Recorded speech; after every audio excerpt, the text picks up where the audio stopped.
O'zbekiston Prezidenti Shavkat Mirziyoyev Mustaqillik bayrami arafasida 29 avgust kuni bir qancha o'zbekistonliklarni faxriy unvon, orden va medallar bilan taqdirladi. Mukofotlanganlar orasida Farg'ona va Andijon viloyatlari hokimlari Shuhrat G'aniyev va Shuhrat Abdurahmonov ham bor. Tafsilotlar bilan men Sadriddin Ashur.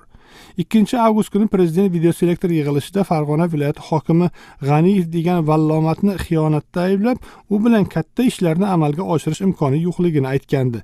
Prezidentning bunday deyishiga Rishton tumanida aholi uylarining buzib tashlangani ortidan ko'chada qolgan xalqning noroziligi sabab bo'lgan edi. Mana bugun kommentariy internet пользователей отношения сноса недвижимости Farg'ona viloyatining hokimi Noinsob Rishtonda. Shuncha pul berib, yaxshi natija qilib, men sizlarga tayyor pul beryapman. Nima deb pul beryapman? Obod qishloq qilinglar deb. Mana seni menga do'stliging, janob G'aniyev degan vallomat. Atrofingdagi yurgan noinsoblar bilan mana hamma narsa, mana sani rasming yo'q, prezident rasmi bor. Odamlar yig'layapti, prezident mana ko'rgin internetda. Hamma G'aniyevning gapi yo'q. Sen noinsob borib ahmoqlargacha shu xuddi Ermanovga o'xshab buz deysan. Buzishdan oldin sen o'zingni kallangni buz. O'zingni kallangni buz.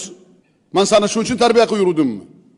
Necha marta aytdim, noinsob, men Rishton bo'yicha ham senga shuncha pul berib aytdimki, Rishtonni yangi qilish kerak, rozi qilib qilish kerak deb.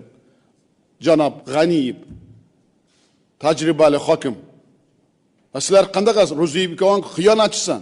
Mayli Ermanov kecha kelgan. Sen ikkovingchi. Sizlar bilan mana shunday katta ishlarni biz amalga oshira olamizmi? Hech qachon oshira olmaymiz. Nimaga sizlarga bir topshiriq berish o'zi odam qo'rqadi. Degan edi Prezident Shavkat Mirziyoyev. Shuhrat G'aniyev bundan avval qo'l ostidagi xodimlarni va Toshloq tumani xalqini qattiq haqorat qilgan haqida Ozodlik o'z vaqtida xabar bergan edi.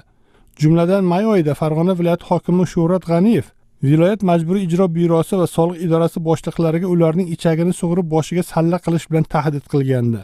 Javobgarlikka tortilib ketasan 5-10 tang. Menga qolsa kallangni sapchedib tashlayman hammangni. Sen bo'lasanmi, doktor bo'lasanmi, boshqa kim bo'lasanmi? O'tgan yilning yanvar oyida esa hokim G'aniyev Aqto'be fojiasida 16 nafar farzandidan ayrilgan Toshloq tumani ahlini haromilar va padaringga la'nat deya haqoratlagandi. Davodakanskida o'tib bekitgan bular. Toshloqdan borib miting qilib bekitgan. Birlik bo'lib haromilar. Toshloqdan chiqqan haromilar bor edi shohda.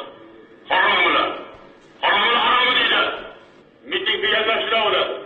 2005-yilda Qaqir degan joyda ichki ishlar xodimlariga tosh otib quvgan shular bo'ladi shu. Haromilar. Ikkitadan xotin qilgani ham Toshloqda. Shar'iy nikoh o'qib bergan millat ham Toshloqda.